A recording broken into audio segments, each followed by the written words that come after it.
big box store, or automotive store, Amazon, 250 watt bulb for the first if you 2 use weeks. regular paper towels, you're going to have leg issues. They're not durable. They will splay their legs and you'll have issues. The blue paper towels are thicker and you have less leg issues. So that's what I recommend with that. But we put the blue paper towels down. We put feed right in the middle of the heat source because not only are they very heat dependent the first week, they are the laziest animals you will ever meet. If the food, the water, and the heat is not next to them, they would rather die. Literally, they will starve themselves to death than get cold. They will lay there and go, well, I wish I could eat. And it's 10 feet away, and they go, yeah, too far. Can't make it. I can't do it. So, yeah, lazy, dumb animals, but they're great. I love them. So we put the feed right in the middle for the first week. After that, they're energetic and they're ready to go. They don't need that anymore. And then we fill up just a regular chicken water for the first week. That's the setup. I've done this wrong every class. That's day old until 1 week old. From 1 week old to 2 weeks old, we transition.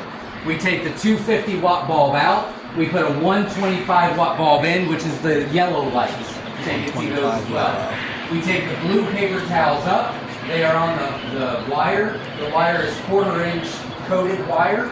They do fine on that as long as it's 1 week to 2 weeks old. Anything before that, they'll get their legs cut through and 1 die. week to 2 week old, paper towel. Or struggle at least. So we pull that up, and then we turn the automatic water system on. So what we did is we used 2 red cups, which I'll talk about in just a little bit.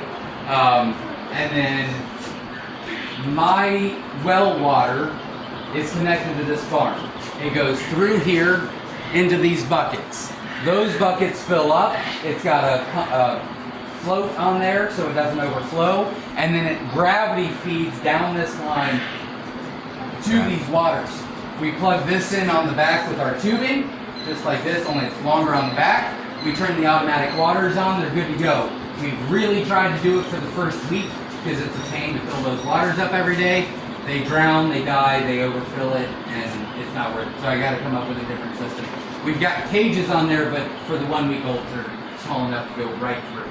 But we just turn the water on, and then it fills it up, and it's on a float, turns it off, and they're good to go. That's week old to 2 week old. 3 week old, the only difference we do is we take the light out. No more heat for them from 2 week to 3 week old. However, we take 3 post office boxes and we place them on top. 1, 2, 3. So they don't get heat anymore after they're 2 weeks old, but we insulate it better. After that, on the 3rd week, from 3 week old to 4 week old, we move them out there. So it's a transition every step of the way. Does that make sense to everybody? Okay. So that's how we do the brooder process. The only other thing that I was going to talk about in this brooder room, if I had to do over again, I probably would have did this. Some people have not liked this idea at all, but it's a project that I've been working on, and it is what it is. We're going to be walking out this way, so everybody will be walking past this, but there's a Wynola Ranch cage with, I don't know, maybe 15 quail in it. They are beat up, but they're not like horribly beat up. They've just been in some fights. So I recommend 3 quail per square foot, and I recommend 5 hens to every 1 male.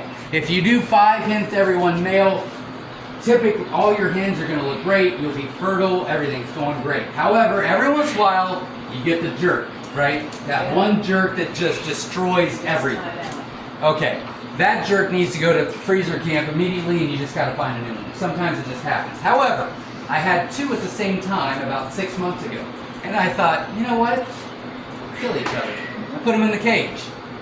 Now I'm experimenting because we haven't had 1 death in there in 6 months. So it's kind of like the bully system, where it's like, what do you do with a bully? You punch him in the nose. It seems as though that when you put aggressive birds together, they chill out. Now my next step, and I didn't want to do this until after QuailCon because it could be a bloodbath, I'm going to put regular, non-aggressive quail in there. My next step is I want to know if the behavior has changed, or they just know they can't beat up.